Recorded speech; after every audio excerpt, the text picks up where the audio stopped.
nights that change everything, and then there are nights that end everything. That night was both.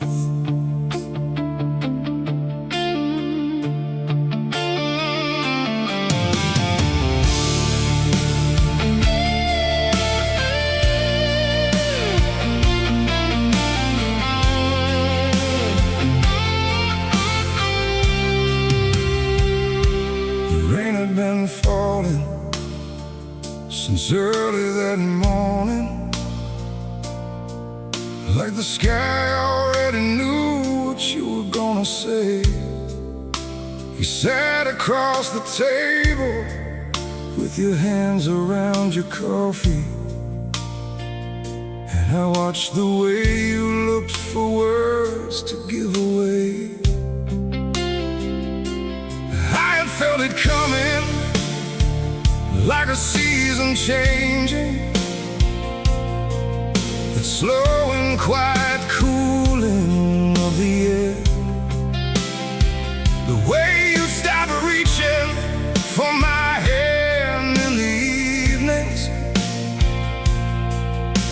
the way you'd started learning not to care. But knowing it was coming didn't make it any softer. Some endings break you, whether you see them or you don't. And when you finally said the words I had been fearing, the whole world held its breath and then went cold. The night you said goodbye was the longest night I've ever had to live. The night you said goodbye took everything I had left to give. I sat there in the silence after you had left me, watching all the years walk out the door. The night you said goodbye, I became someone I hadn't been before.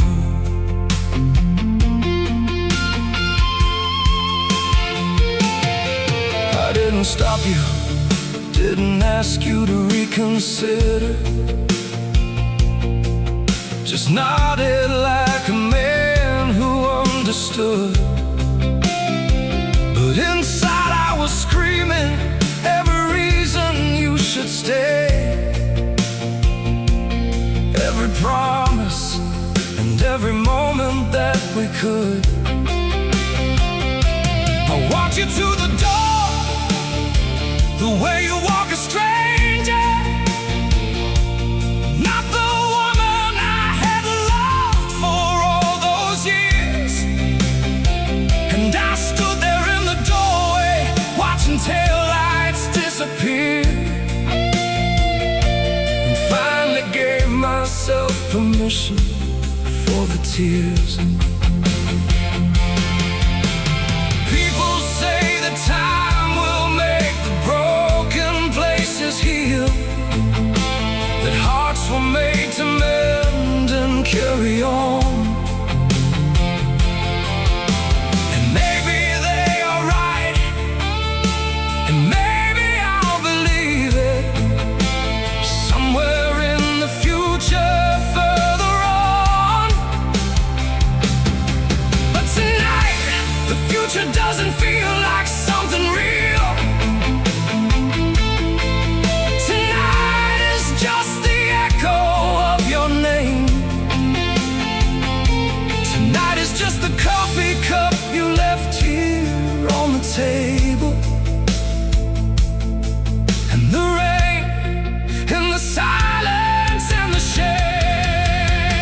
The night you said goodbye, I learned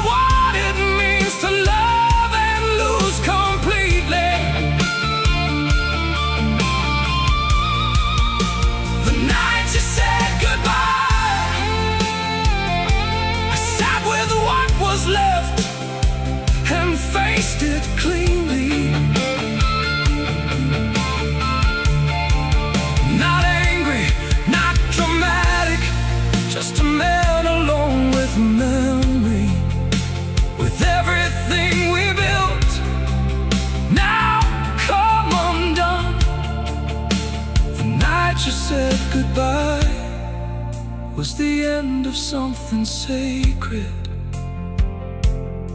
and the hardest night beneath the sun.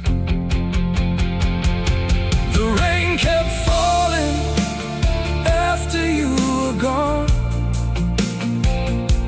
I left your coffee cup exactly where it was.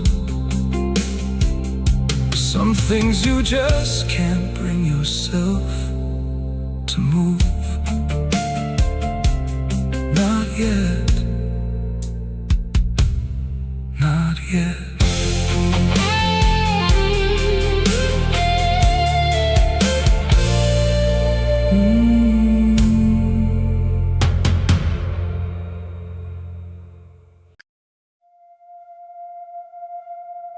The hardest habit to break isn't the big ones, it's the reaching for the phone to tell you something that you'll never read.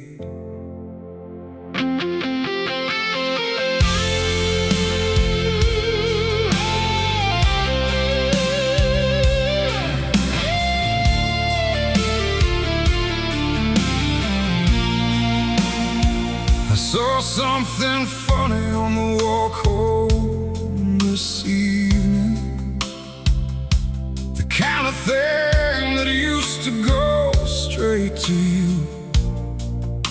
My hand was in my pocket and the message half constructed before the mind caught up with what the hand was going to do. Sidewalk for a second,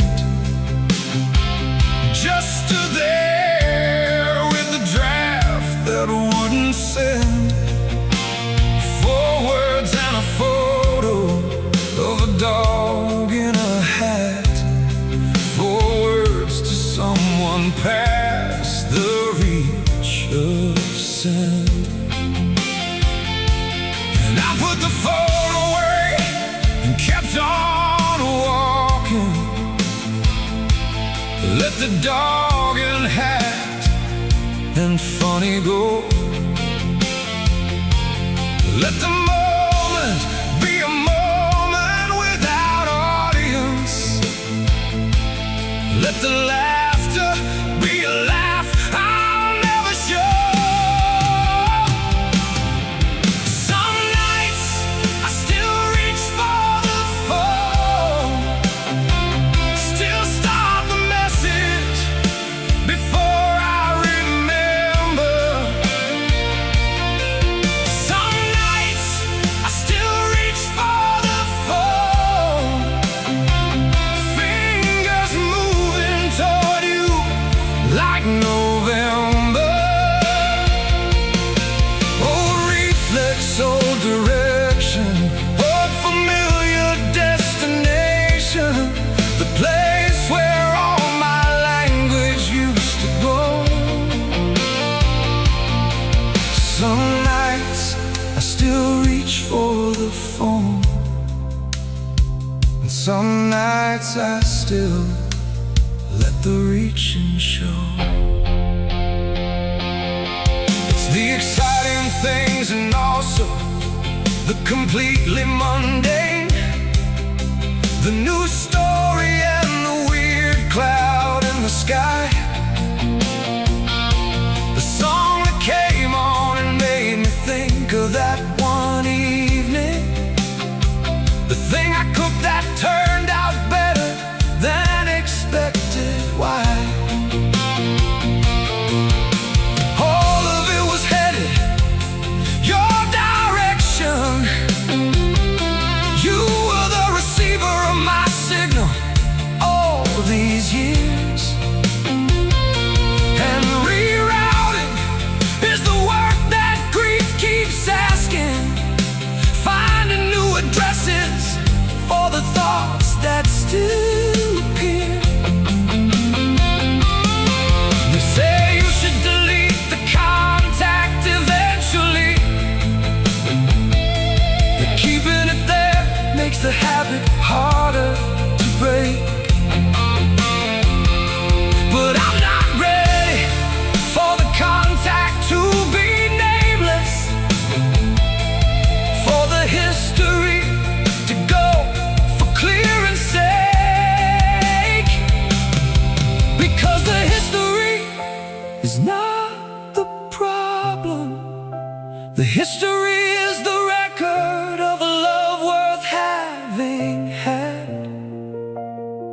And I'll reach for the phone for as long as the phone reaches, and I'll be gentle with myself for that.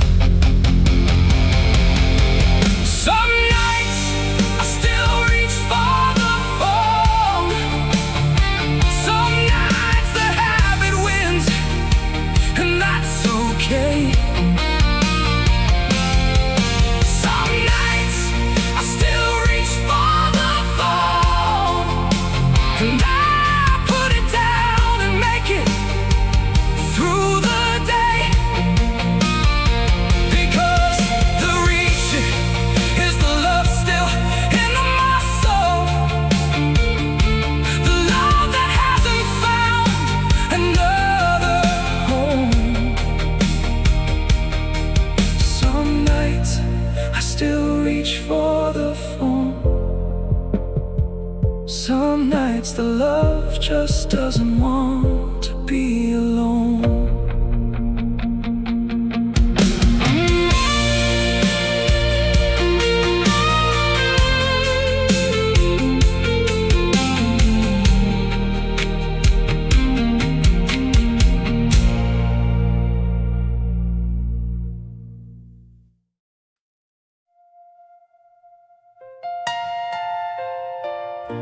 Saturday night used to mean something different.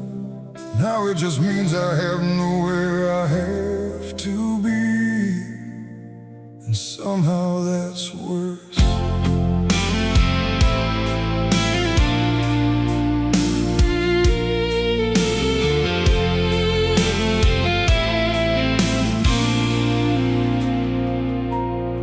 Everyone is somewhere with somebody tonight. I can feel it through the walls from the street. Music from the bar, 2 blocks down, drifting upward. Laughter from the couple in the suite. And I'm here with a lamp on and a movie that I've already seen, but can't remember how it ends.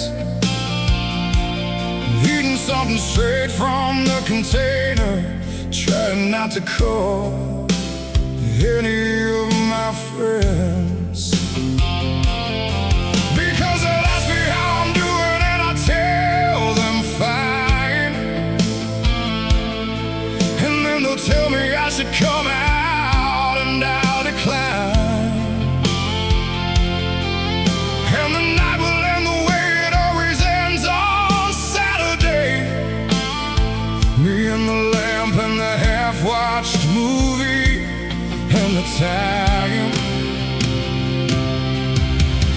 Lonely looks like Saturday night, looks like the lamp in the quiet and the dark.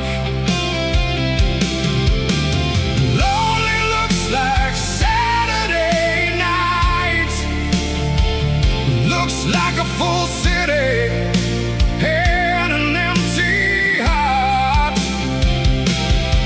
Not dramatic, not a crisis, just a Tuesday wearing Saturday's clothes and a heavier kind of weight. Lonely looks like Saturday night, and Saturday night is looking like the rest of my days. I used to love the weekend for the breathing room it gave us.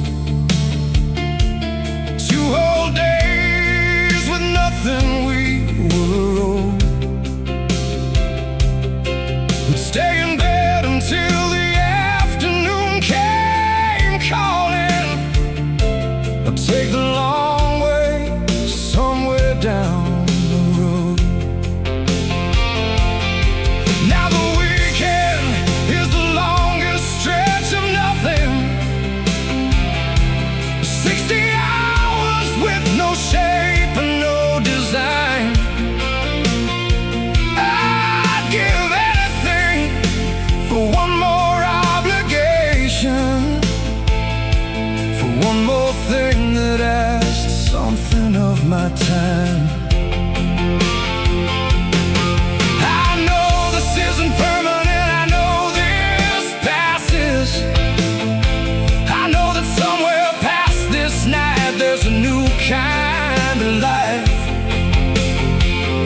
The knowing and feeling aren't the same address. And tonight they're living very far apart.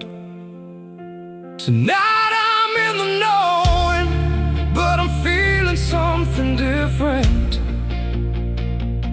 Tonight I'm just a Saturday in the dark. Lonely looks like Saturday night. Looks like every song on the radio finding the wound. Lonely looks like Saturday night. Looks like the whole world coupled up in me in this room. But I'll make it to the Sunday morning somehow. I'll make it to the week and all its noise. And maybe next Saturday looks a little different. Maybe next Saturday I'll find my voice.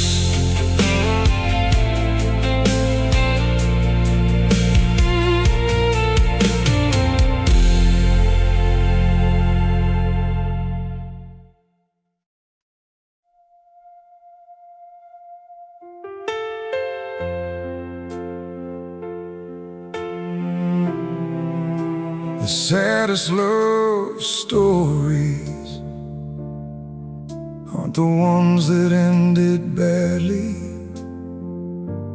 They're the ones that almost were everything.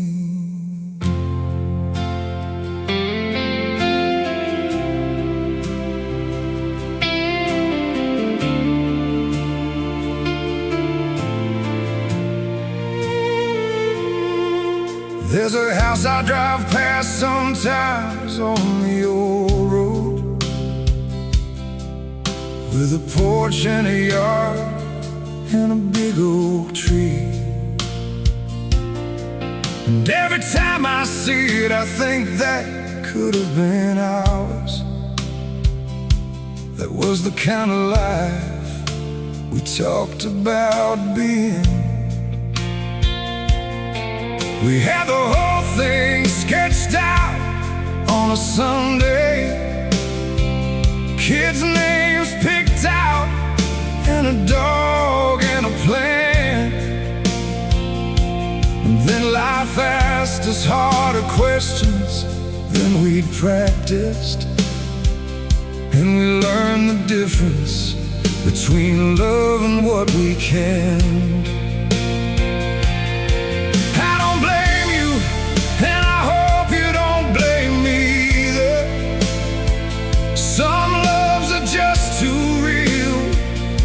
For where we were,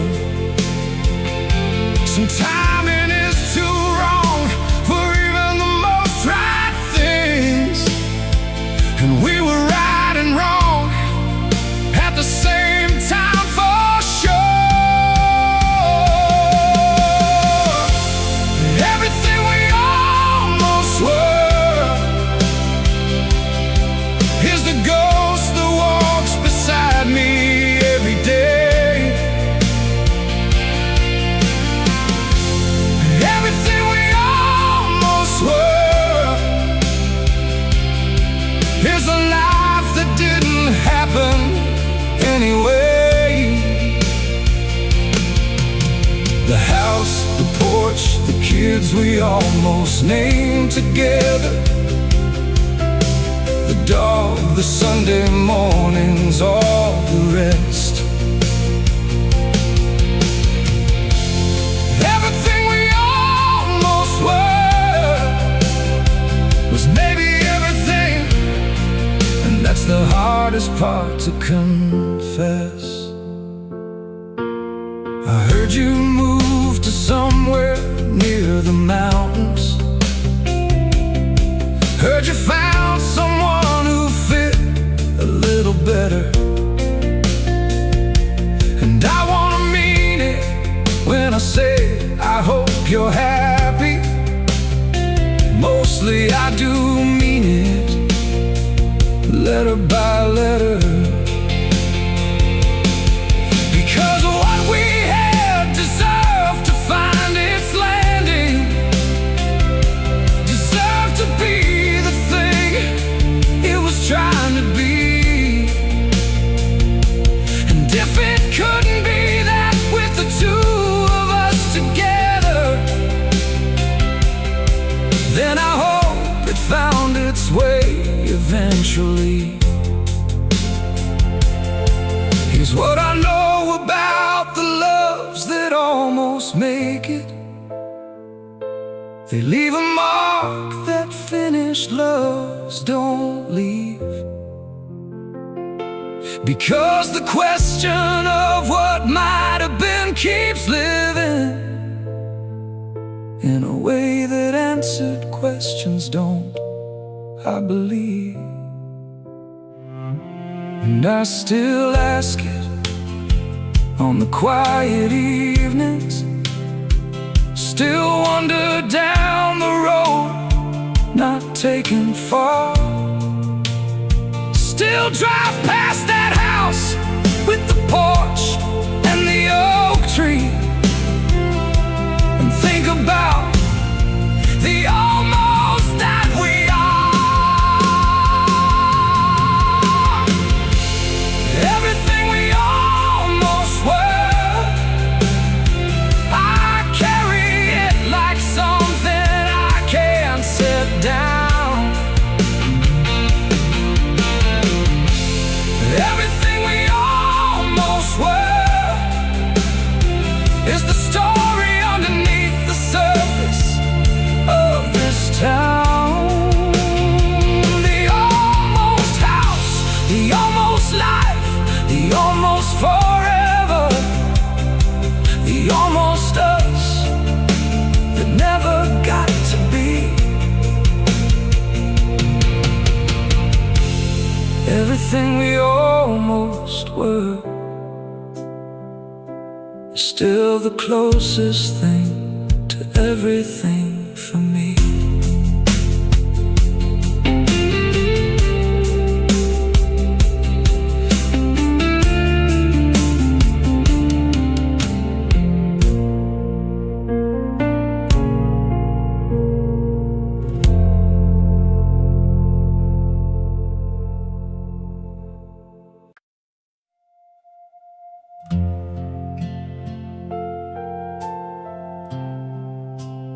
Still talk to you. I know you can't hear it, but the words need somewhere to go. And you were always where they went.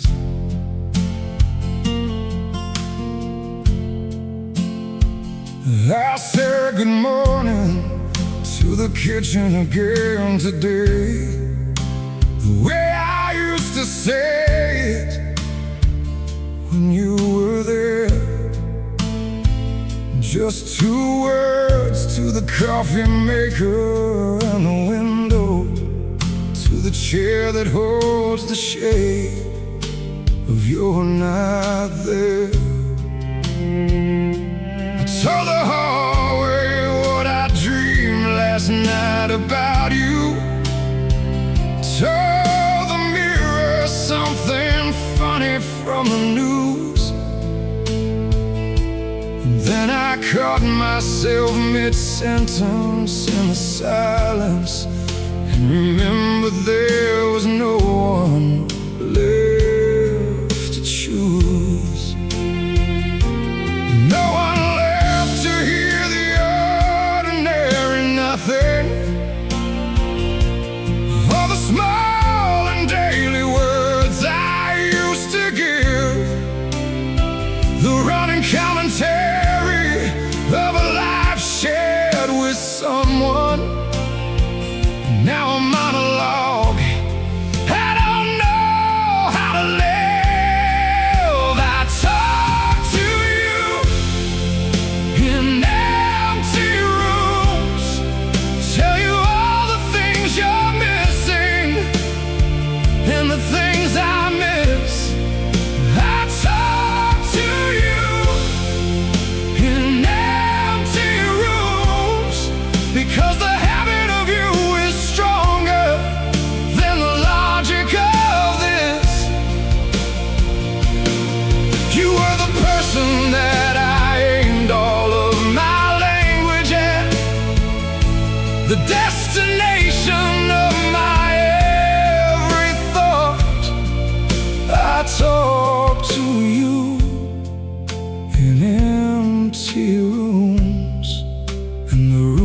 just hold the words and answer not.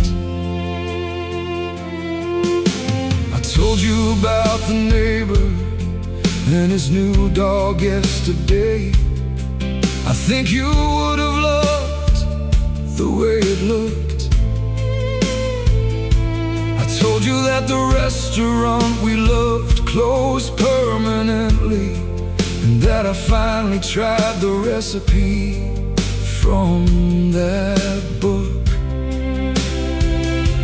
I told you that I'm sleeping better than I used to, that the hard months are behind me mostly now. I told you that I miss you in a different way than early, a wider and a softer kind of how. Maybe talking to the empty is a kind of prayer. Maybe words don't need a listener to land. Maybe every sentence sent into the nothing is caught somewhere by something I don't understand. Maybe it's just habit, maybe it's just love. Maybe love doesn't stop needing to be said. Maybe I'll be talking to the rooms for years and years, long after all the grief has gone to bed. I talk to you in empty rooms. I think I'll probably do it for a while. I talk to you in empty rooms, and every now and then it makes me smile, because the talking is the love still looking for its person, the love that hasn't learned the shape of done. I talk to you in empty rooms, and maybe that's just how I love someone.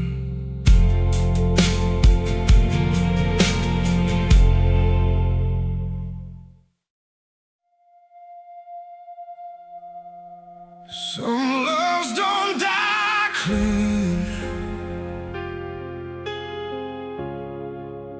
they burn down slowly,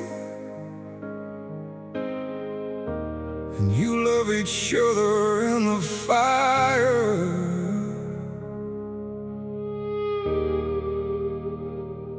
and in the ash.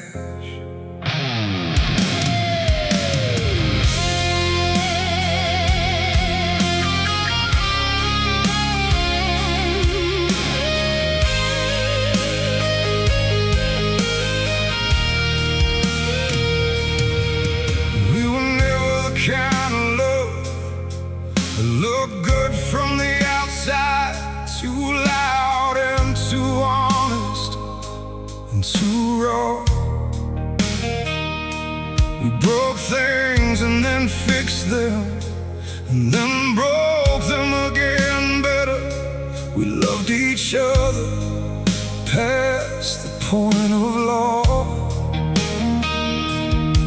past the point of what the book said love should look like, past the careful and the cautious and the calm. We were something more like weather than a love song, something closer to a wound than to a bomb. And I loved you in the ruins of what we kept on building. I loved you in the wreckage every time.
felt like home. We said goodbye a dozen times before the last one. Packed our things and then unpacked them again. Every ending was a doorway to another beginning.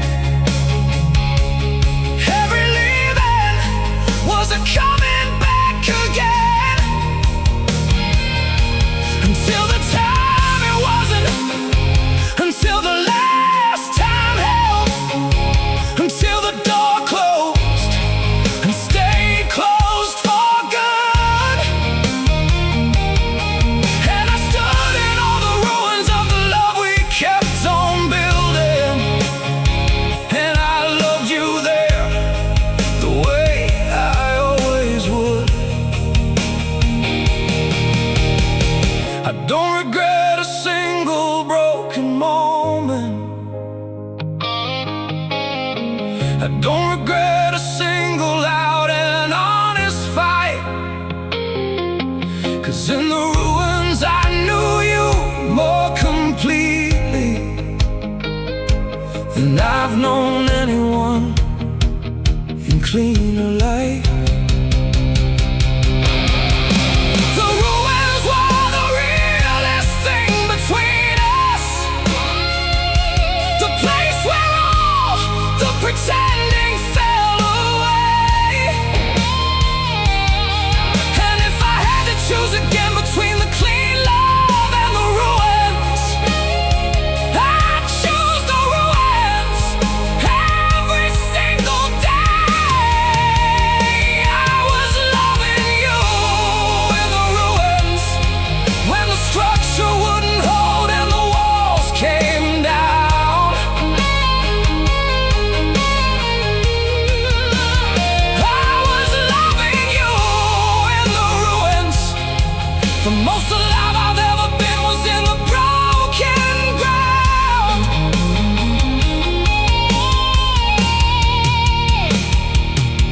Not despite the mess, but somehow deep inside it.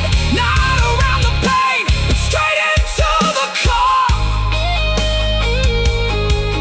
Oh, I was loving you in the ruins.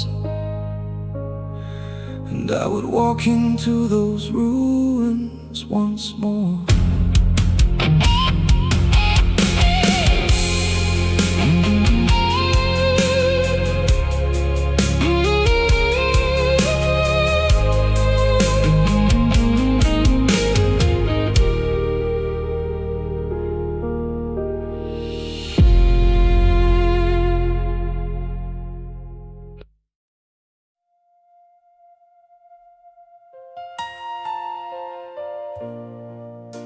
There's something about 3 a.m. that strips away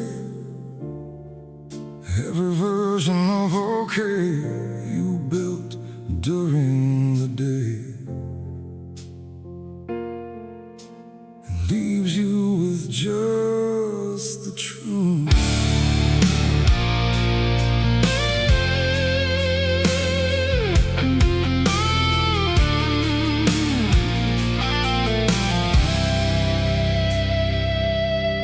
I've been staring at the ceiling for 2 hours, the kind of awake that fighting doesn't fix. The mind doing what the mind does after midnight, going through the inventory of what's missed. I got up and poured a glass of water, stood there in the kitchen in the dark, watched the city out the window barely moving, felt the quiet settle in my heart. And I told myself I'm fine, I told myself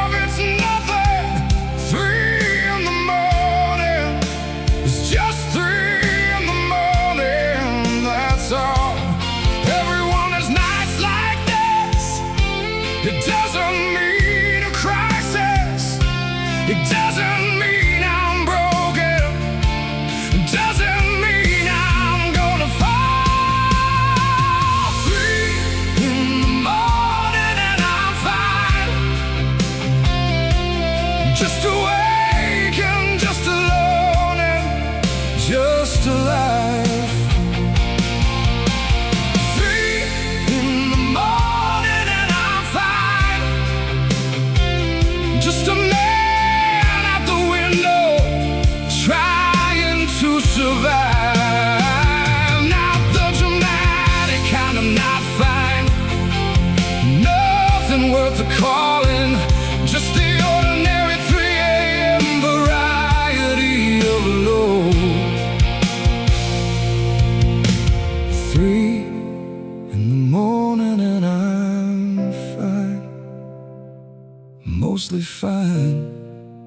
I think I don't know. I thought about the people I could text right now, the ones who said to call me anytime. But no one really means the 3 a.m. They mean the 9 or 10, and that is fine.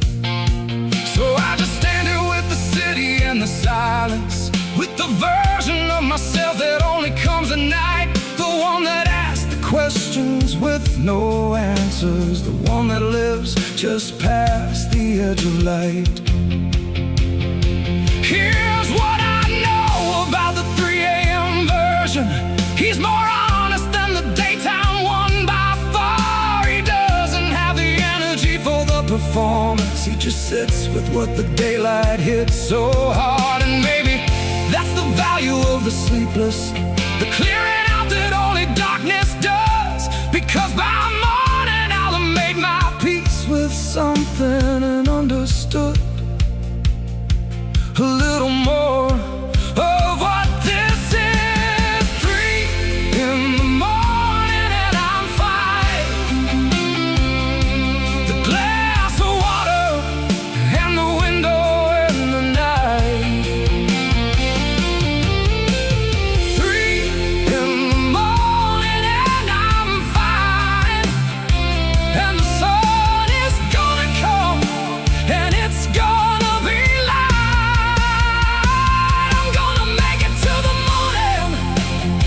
like I always do.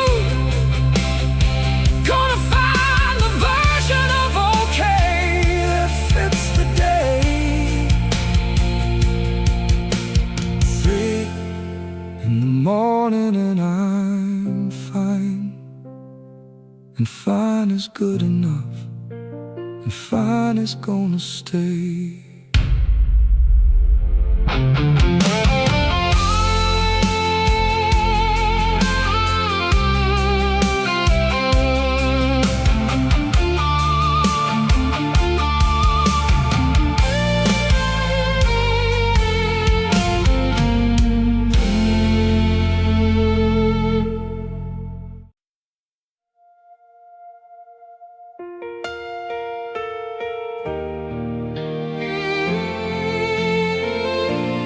There are songs that belong to people that become so tangled in a memory that you can't hear one without the other.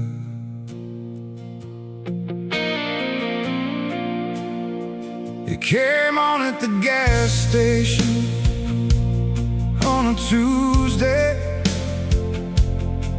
just a song from years ago we used to know. And everything I'd spent a year constructing came apart in 3 minutes on the radio. Because that song was yours before it was anyone's. You'd claimed it on a road trip in the rain, sang every word with your feet on the dashboard. And I fell a little more in love again. Now every time the melody finds me in a public place, I have to breathe and find the floor.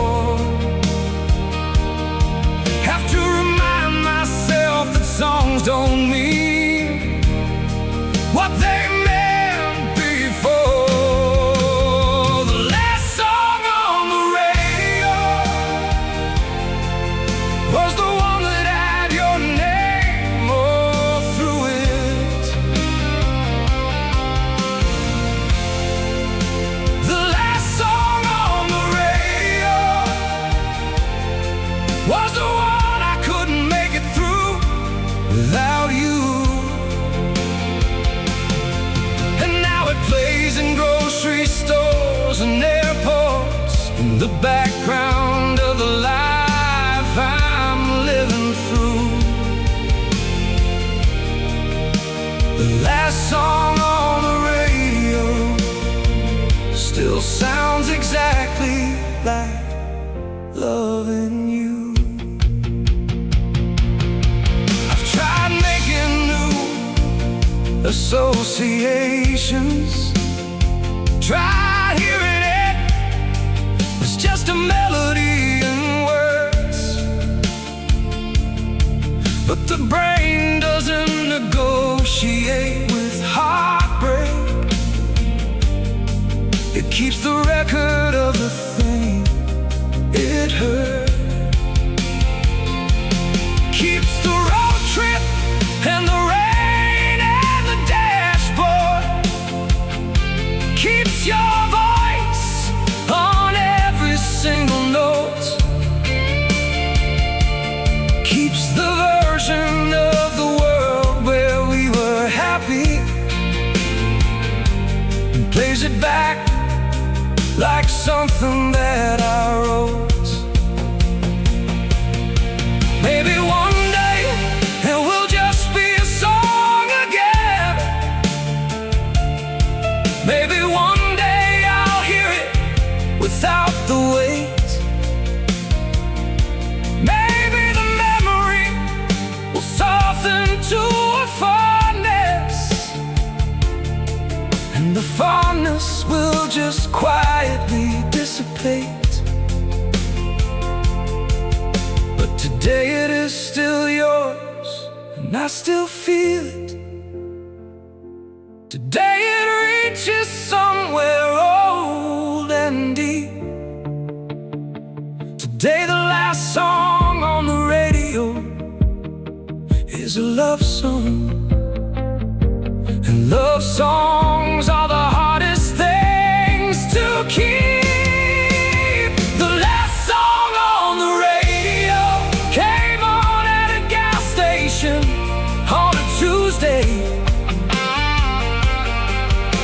The last song on the radio found me in a year I thought I'd made it through. 3 minutes and 4 chords, one old memory, and suddenly I'm back there, losing you. The last song on the radio still sounds exactly like loving you.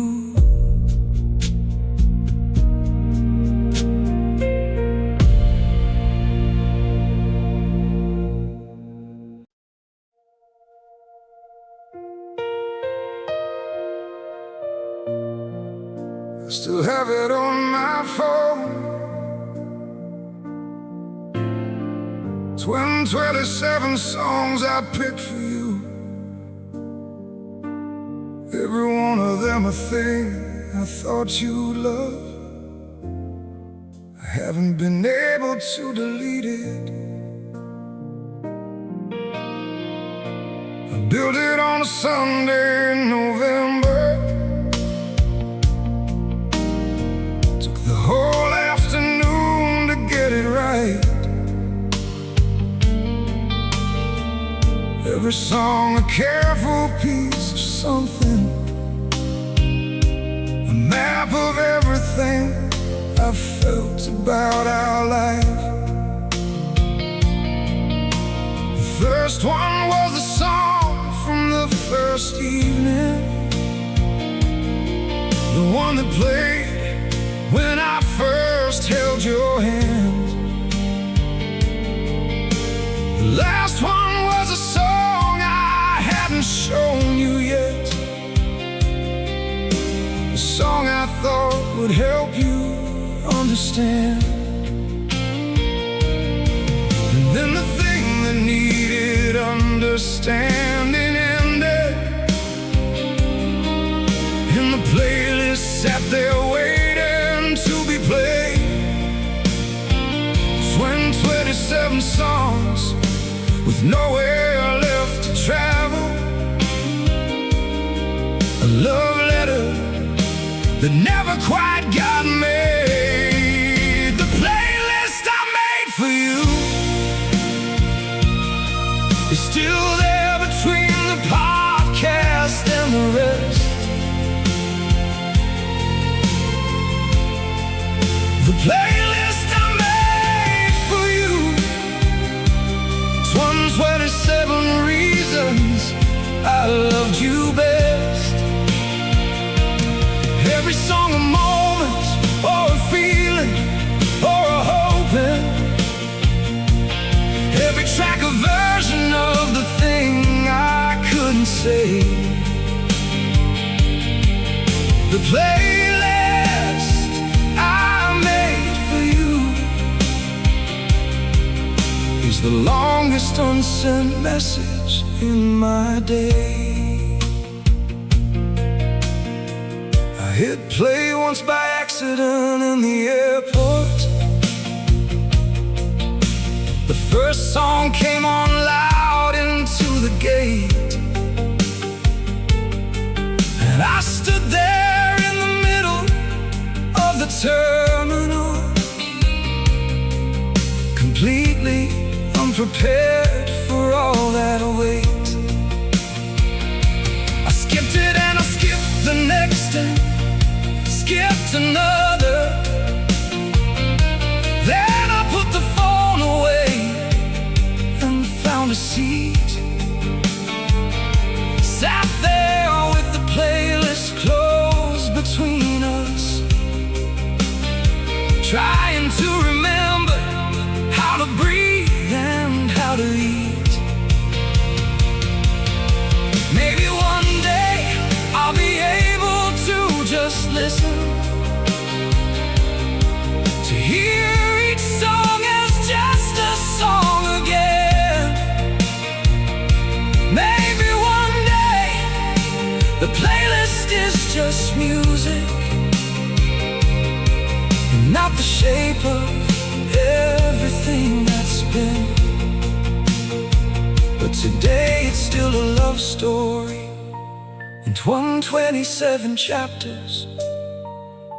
Still the Sunday afternoon in the November light.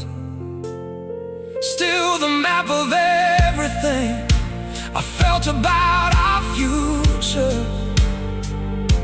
Still the last thing that I built before the night. The playlist I made for you, I'm gonna keep it for a little while, yeah. The playlist I made for you is the one thing I'm not ready to forget. 127 songs for someone who won't hear them. 127 reasons I still feel the weight. The playlist I made for you is still there waiting, and so am I, and so am I. Too late.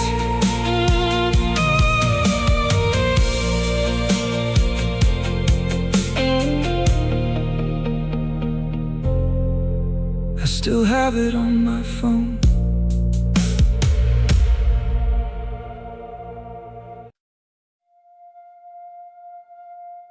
The drive home used to be the best part of the day,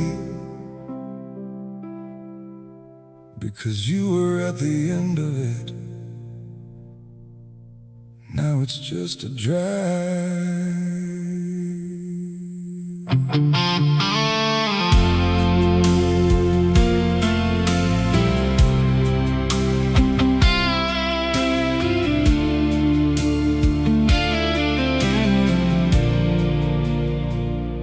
I take the long way home without deciding. The short way gets me there before I'm ready for the quiet of the front door. In the dark house, ready for the nothing that has started, feeling heavy.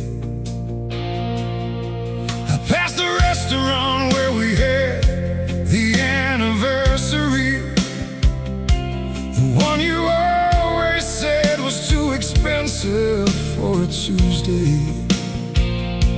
I passed the park where we walked with no particular direction, and I keep on driving through the memory of you. The radio keeps filling all the silence with its trying, every song a little too close to the bone. So I turn it off and drive the last few miles in quiet, driving home to no one, driving home alone, driving home to no one, no light left on, no voice that calls my name.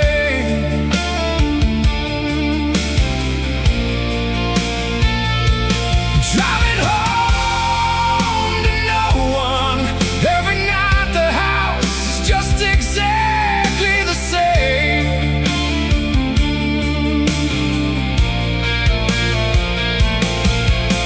Cold and still and perfectly in order, nothing out of place, nothing left behind. Driving home to no one, no one is the hardest thing to find.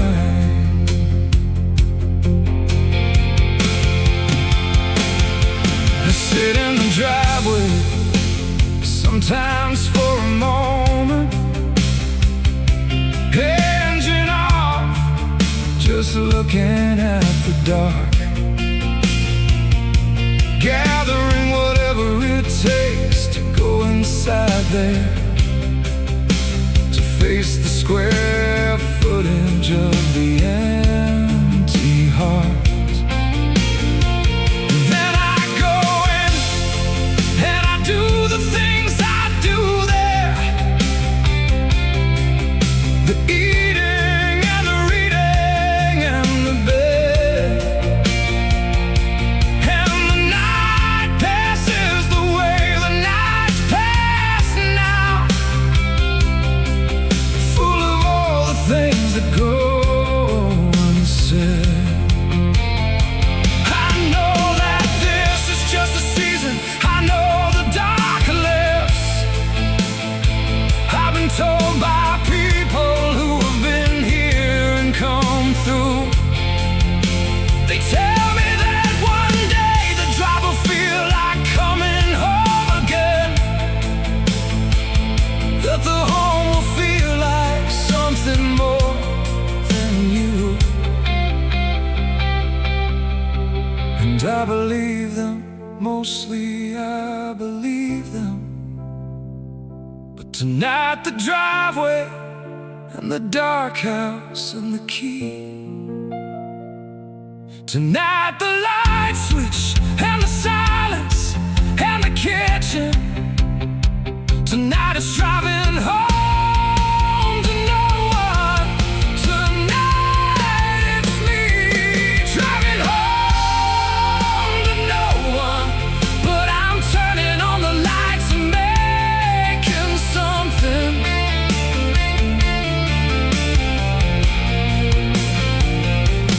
Driving home to no one, but I'm still here and still arriving every night.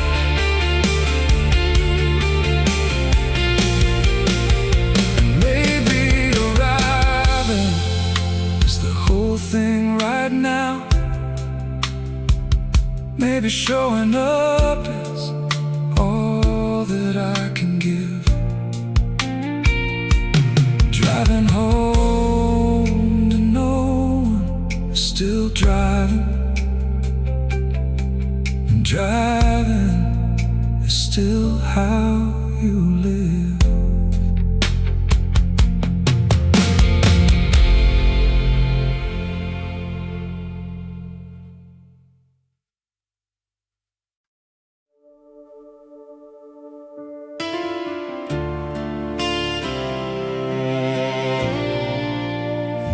that tells you what heartbreak actually feels like.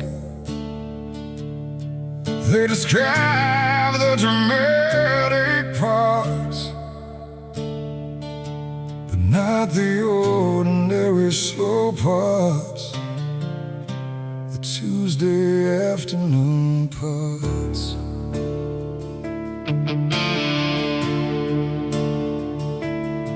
It's not the crying in the movies kind of breaking.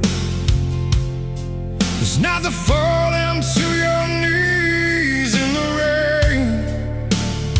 It's more like Tuesday afternoon at 4 o'clock, when you reach for your phone to tell them something, and remember they're not there to hear it again.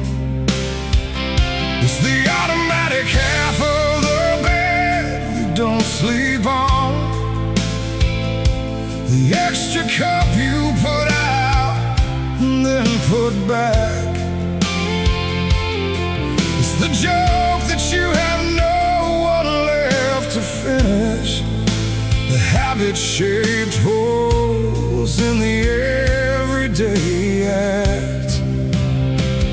That is what broken hearts are made of. Not the grand dramatic gesture of the loss, but the 1,000 ordinary moments that go missing in the daily quiet, the counting of the cost. What broken hearts are made of is the small and unremarkable and plain, the reaching in, the remembering and the stopping, the starting over in the ordinary rain. Not the poetry, not the passionate undoing, just the Tuesday and the coffee and the space. What broken hearts are made of is the absence of a very specific phase. It's the playlist that you built for someone else's ears that now plays to an empty passenger seat. It's the restaurant you avoid because the corner table holds a memory you're not prepared to meet. It's the way that certain weather feels like something, the way October always carries their perfume. It's the specific quality of Sunday evening silence that used to be their voice filling the room. I've stopped expecting the dramatic to undo me. I've learned to watch for ambushes instead, the ordinary moments with their perfect ordinary cruelty, the living and the breathing and the bed. And I've learned that mending doesn't come in revelation. It doesn't come in one enormous wave. It comes in the same increments the breaking came in. One small Tuesday at a time, one ordinary day. Whoa, what broken hearts are made of is everything they tell you and then more. And what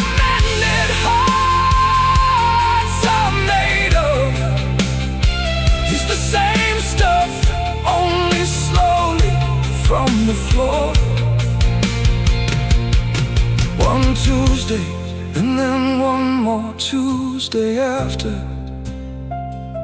One morning where the reacher doesn't come. What broken hearts are made of is the living, and living is the hardest work of some.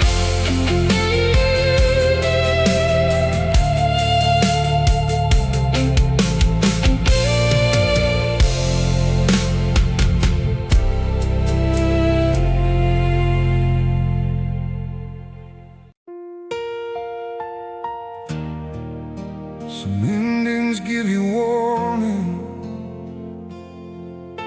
some don't even wait for the song to finish.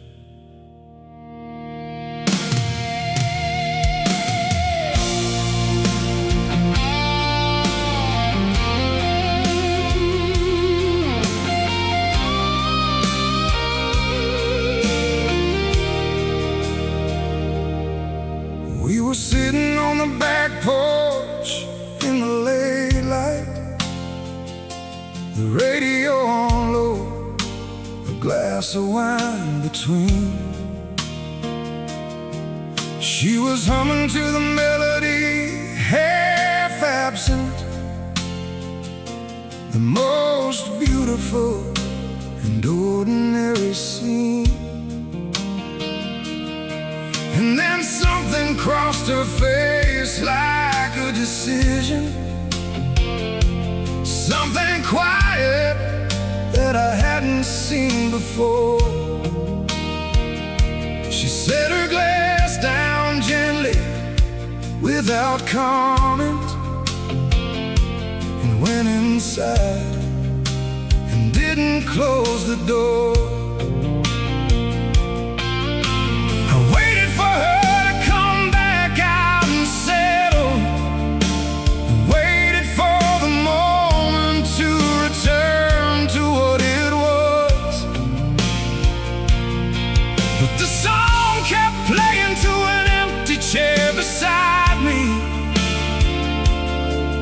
I started understanding what was. She left in the middle of a song, didn't wait for it to finish, didn't say so long. Just a quiet rising, just a going through the door, and the music playing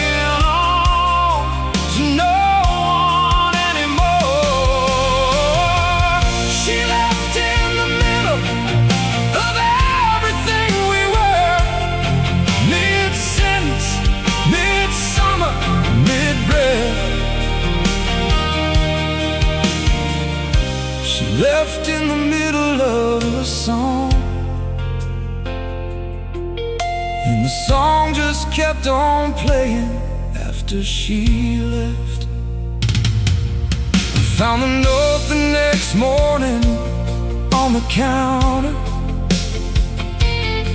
3 sentences that couldn't hold the weight. She said she'd been deciding for a long time that she was sorry and that it was getting late. Late for what? I've spent a year now wandering. Late for some life she was supposed to be living. Late for someone she was meeting somewhere else. Just late for herself and for the giving. I still have the radio, I still sit on the porch sometimes, but I turn it off before the songs we loved come on. Because some songs now belong to a specific evening, to a glass of wine, to a chair someone gone. And the hardest thing about the way she left wasn't the leaving, wasn't even the note. It was that the song kept playing after. It was beautiful. It was everything we wrote. She left in the middle of a song,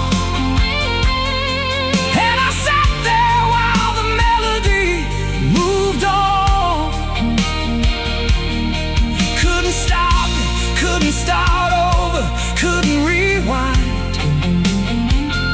Just a man on the porch with a song in her mind. She left in the middle of everything we were, and the middle is where I'm still standing today. She left in the middle of a song, and I'm still waiting for the ending to play.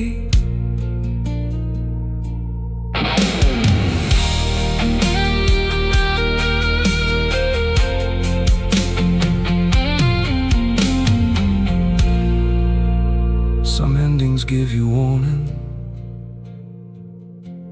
some don't even wait for the song to finish. We were sitting on the back porch in the late light, the radio on low, a glass of wine between. We were sitting on the back porch in the late light, the radio on low, a glass of wine between. We were sitting on the back porch in the late light, the radio on low, a glass of wine between. She was humming to the melody, half absent, the most beautiful and ordinary scene. And then something crossed her face like a decision, something quiet that I hadn't seen before. She set her glass down gently without comment, and went inside and didn't close the door. I waited for her to come back out and settle. I waited for the moment to return to.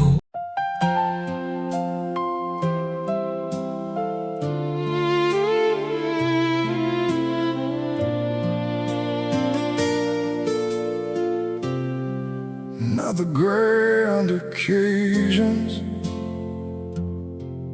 not the birthdays or the holidays, just one more ordinary Sunday. That's all I'd ask for.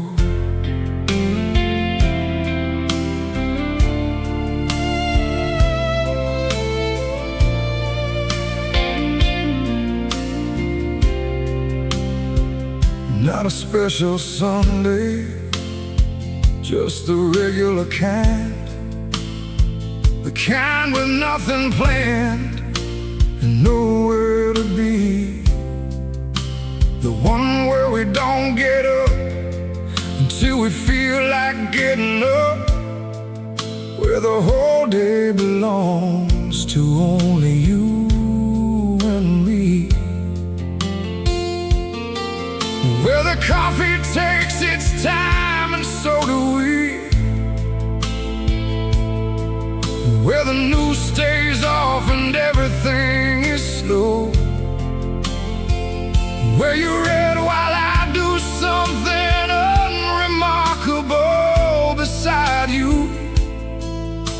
the hours passed away, we let them go. I didn't know while I was in it that I was in the best part. I thought the best part was still somewhere ahead. I spent the ordinary Sundays half distracted and half elsewhere, not knowing I was living what I'd give everything to have instead. What I'd give for one more Sunday, just the slow and unremarkable and plain. What I'd give for one more Sunday with you across the table in the rain. Not a perfect Sunday, not a documented moment, just the Tuesday of the week and Sunday's close. What I'd give for one more Sunday, God, nobody tells you until after how much ordinary goes. I'd pay attention to the details this time, the way the light comes in at 10 and hits the floor, the sound you make when you're almost done with coffee, the way you fold the blanket before you go for more. I've memorized the small and daily, everything, put it somewhere deep enough to keep.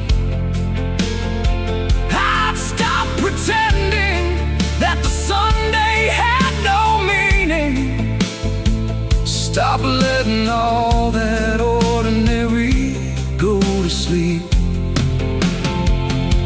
The lesson is the Sunday, and I learned it late. The lesson is the ordinary, the irreplaceable mundane. The lesson is that love lives in the regular weekday moments, more than in the highlighted and the framed.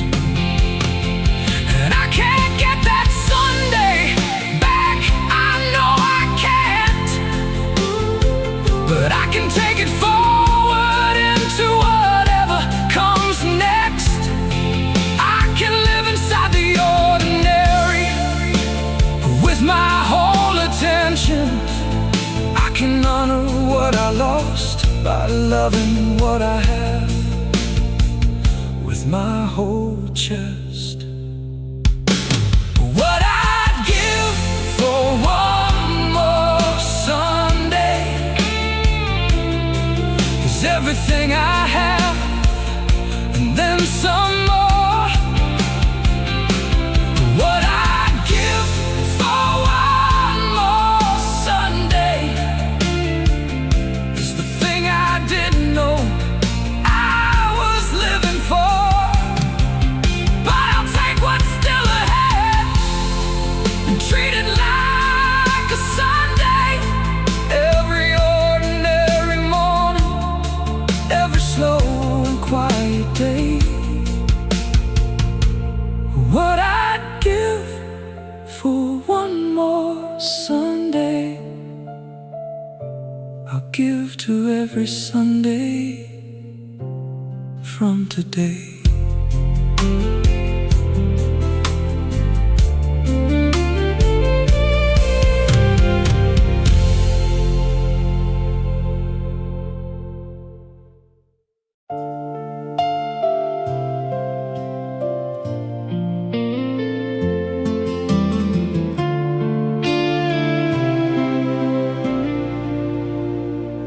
We delete everything now so easily. contacts and messages, history. But there are some photographs that the finger just won't press delete on. It's buried on my phone, 300 photos deep, beneath the grocery lists and sunsets and the rest. But every time I scroll, I know exactly where it is, and every time I pass it, I arrest. It's the one from Lake Tahoe in September. You're laughing at something just outside the frame. The light is doing everything that light does perfectly, and you look like someone I can't stop trying to name. I've moved it to a folder, I've tried forgetting the folder, I've told myself a dozen times to let it go, but something in the finger stops before the delete button. Something I'm not ready yet to know. The photograph I can't delete is the evidence of everything we were. The photograph I can't delete is the last clear image of before. Before the distance and the silence and the ending, before the love became a thing we used to share. The photograph I can't delete is you laughing in a light that's no longer there.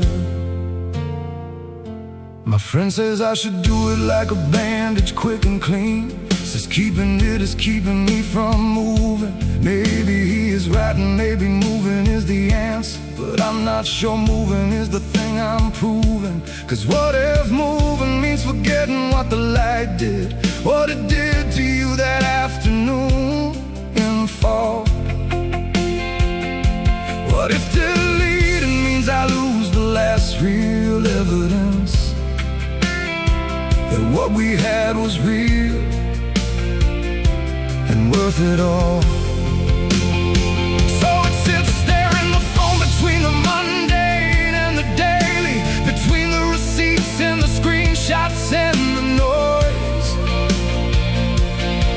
One photograph that holds a whole world in its pixels, one image carrying the weight of all our joys. And I don't know if keeping it is healthy, I don't know if the therapist would approve, but I know that I'm not ready for that empty space in the folder. And I know that I'm not ready for that move. The photograph I can't delete is still there between the grocery list and sky. Still there in September light that never ages. Still laughing at something just outside my life. And maybe one day I'll be ready for the present, for the moment and the gone and the clear. But tonight the photograph I can't delete is the closest thing to you that I have here.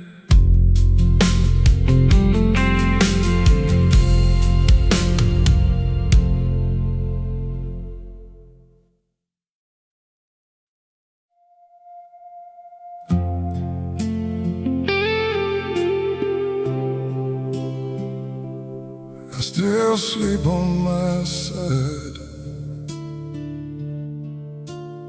7 months later, I still sleep on my side, like the other half is just temporarily empty, like you're just in the other room. Your pillow is still where you left it on that morning. I fluffed it every day, but haven't moved it yet. There's a logic to the keeping I can't fully explain, a reason I'm not finished with the set. The blanket folds the way it folded when you were here. The lamp is on the side you use for reading. Everything arranged the way the two people arrange a bedroom, when they think the two of them will always be there sleeping. And I know that I could rearrange the furniture. I know that I could make the room my own. But something in me still believes in the arrangement, still believes that the arrangement isn't done. The side of the bed that's still yours is the side I'll probably keep for a while yet. The side of the bed that's still yours is the half of something I'm not ready to forget. Not haunted, not unhealthy, just a man who loves someone and hasn't learned the new shape of the space. The side of the bed that's still yours still holds the outline of your face. Sometimes in the night I reach across without thinking, the old reflex of 1,000 shared nights. And I find the cool and empty and the undisturbed pillow, and I lie there with the darkness and the lights. And I don't always feel the sadness anymore. Sometimes it's just a fact the hand discovers,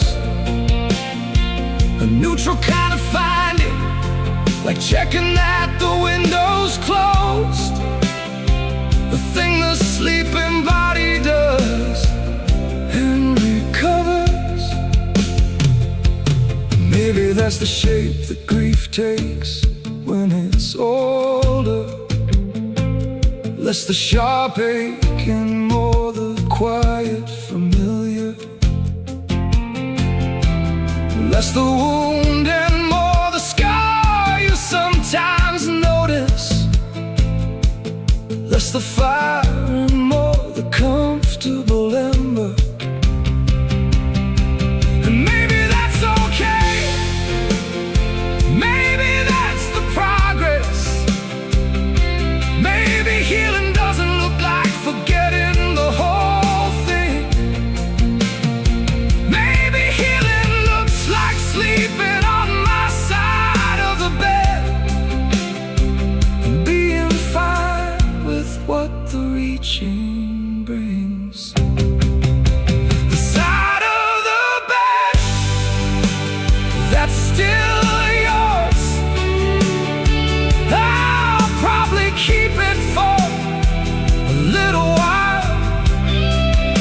The side of the bed that's still yours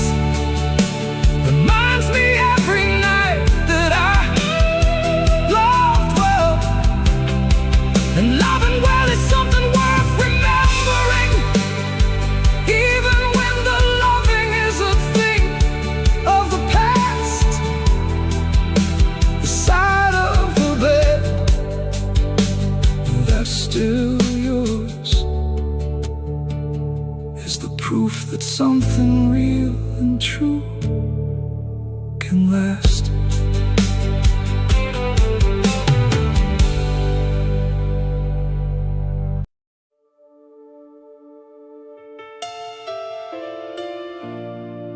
Regret has a specific weight, heavier than guilt and quieter than grief. It's the knowledge of what you could have done and didn't.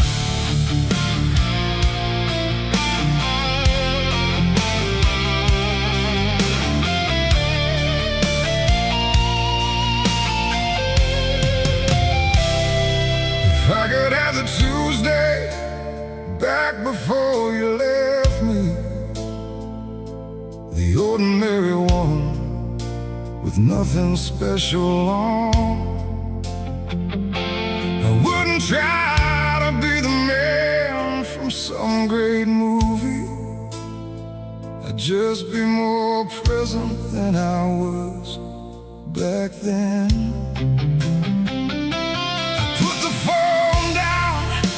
I'd look up from the laptop, I'd ask you how you really were inside. Not the automatic, how was your day asking, but the kind of question where you actually abide. Because I think the place we wasn't in some dramatic, terrible event. He was in 1,000 ordinary Tuesdays where I was there in body but not meant. Give me one more chance to love you right, not the something better. Give me one more chance to love you right, to read the room, to read between the letters. I know what I did wrong now, and I know it clearly. I see the exits that I took when I should have stayed.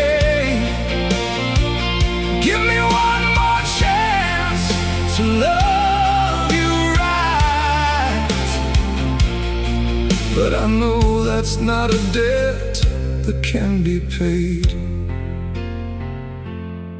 I'd listen differently, that's the main thing. Not waiting for my turn to speak my piece, but actually receiving what you offered, letting your words land before I reached for release. I'd noticed when you needed me to hold you, not fix the problem, not explain away. Just put my arms around you and be the real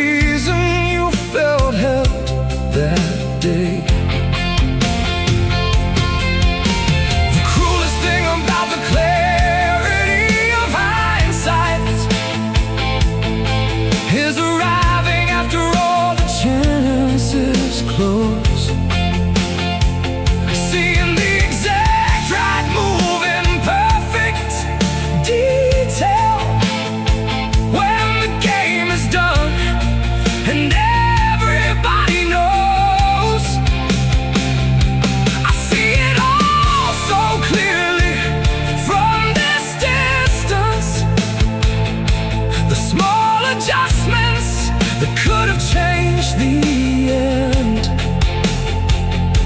The Tuesday evenings and the fall-down moments,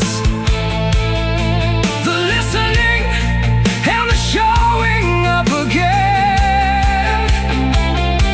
And I can't go back, I know I can't go back, but I can take it forward if you let me.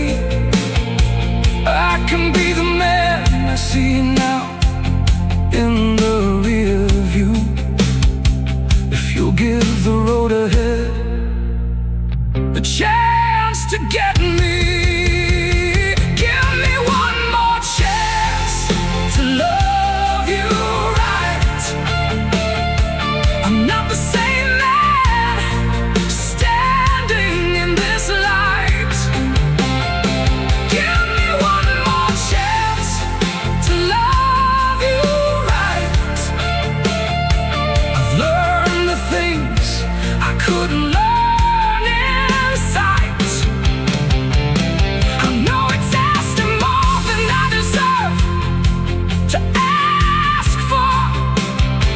I know the bridge may be too burn to cross,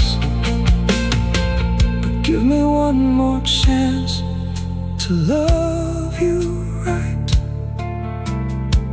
or let me live with knowing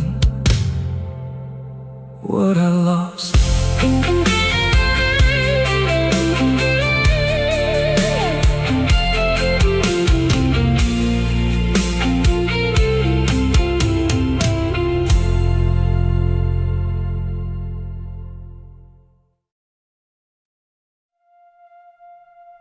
This is the last song on the album, and I want to end it honestly. Not with the loneliness of winning, but with what the loneliness taught me, because it taught me everything. I used to think that lonely was a failure, a sign that I had done a living wrong, like the ones who had it figured out were never lonely,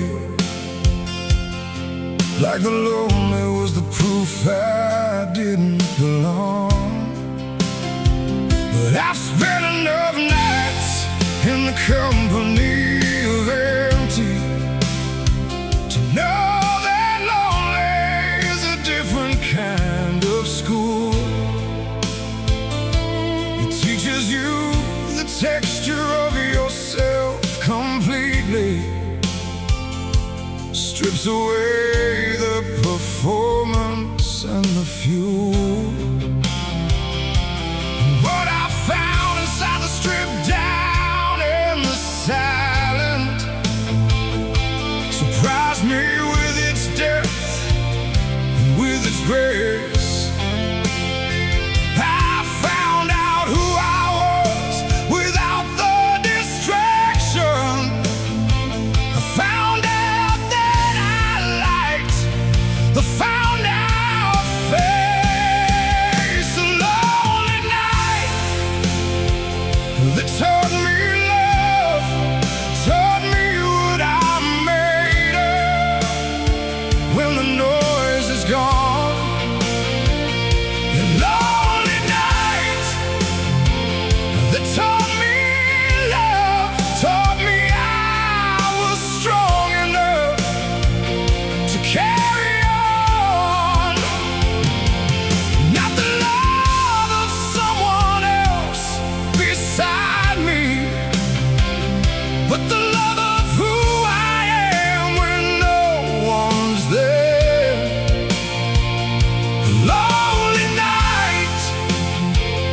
that taught me love, and love was in the lonely, I swear. I learned to be a friend of my own evening, to make the night a place I could abide, to cook the meal and light the lamp and read the book, to be be good company for myself inside. I learned that I had opinions I'd forgotten, tastes and wants I'd let another's override. I learned that I had rooms inside my character I hadn't visited since someone else arrived. So if you're somewhere in the middle of a lonely night, if this album found you in the dark and cold, let me be the voice at the end of all these songs that tells you something true and old. The lonely nights will pass, they always pass, but what they leave behind is worth the cost. They leave a person who has met themselves completely, a person who has found what seemed was lost. And when the love comes back, because the love comes back, you'll love it from a different, deeper place. You'll love it with the person that the lonely nights rebuilt, the truer and more honest and more hope you face. You'll love it without losing who you found there, without disappearing into someone else's world. You'll love it like a person who has lived inside themselves and knows the worth of everything they hold. The lonely nights were never just the waiting room. They were the work, they were the whole. They were the place where you became the person that the next great love of your life will want to know. A lonely night that taught me love, and I will not trade a single one of them away. A lonely night that taught me love. I am the person that those nights helped me become today. And this album was a record of those evenings. Every song and night I sat with who I am. A lonely night that taught me love, and love was always there inside the plan. If you're in a lonely night right now, you're not lost, you're being found. Hold on, the morning always comes, and so does love. So does love.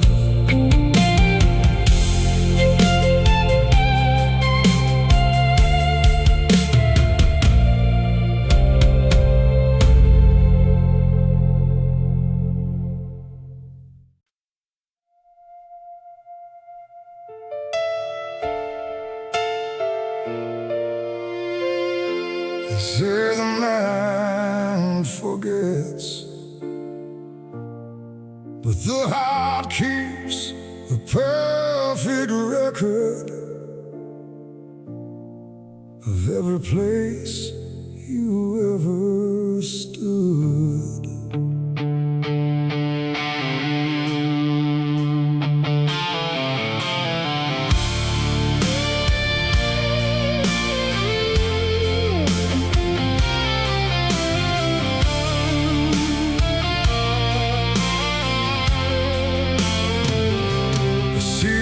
Coffee shop on Fifth and Market, standing in the line the way you always did, laughing at your phone and pushing hair back from your shoulder.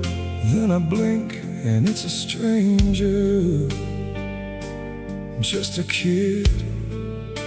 I see you in the passenger seat, I'm driving, the window down, your hand out in the breeze.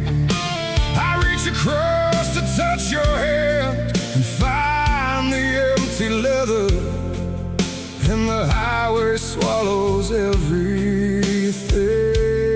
it sees. It's been 6 months and the world says I should be better. 6 months and the ghost should be less real. But love doesn't read the calendar or follow any schedule, and grief doesn't stop until it's done with what it needs to feel.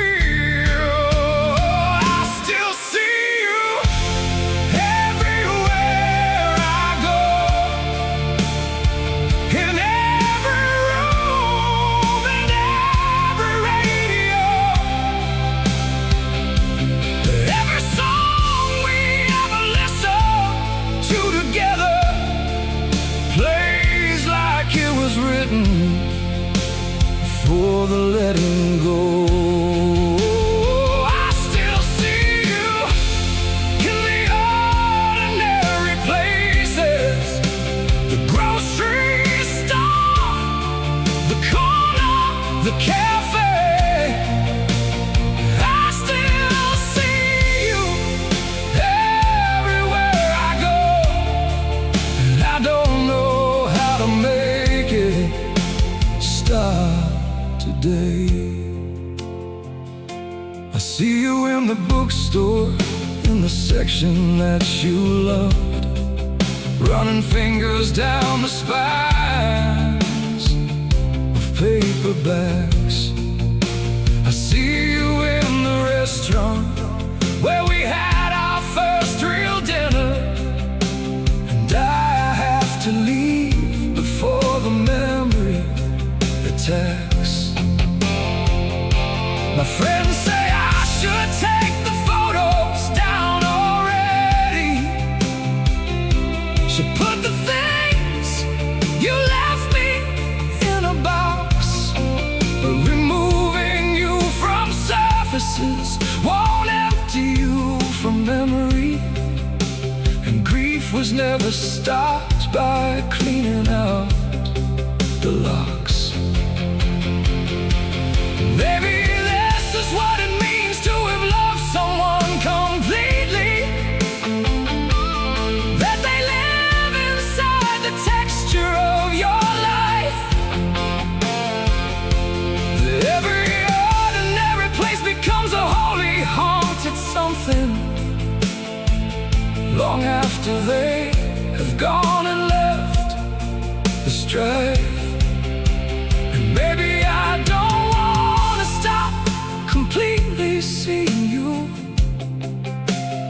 Maybe that is something I'm not ready to confess, because the day I stop seeing you in every corner is the day I have to face what I've been left.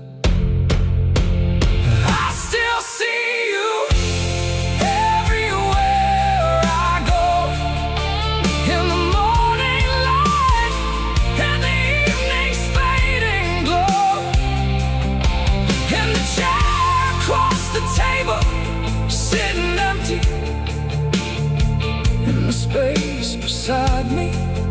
Everywhere I go, I still see you in the life we were still building, in the future that we planned and now won't be. I still see you everywhere I go, and maybe seeing you is all that's left of me.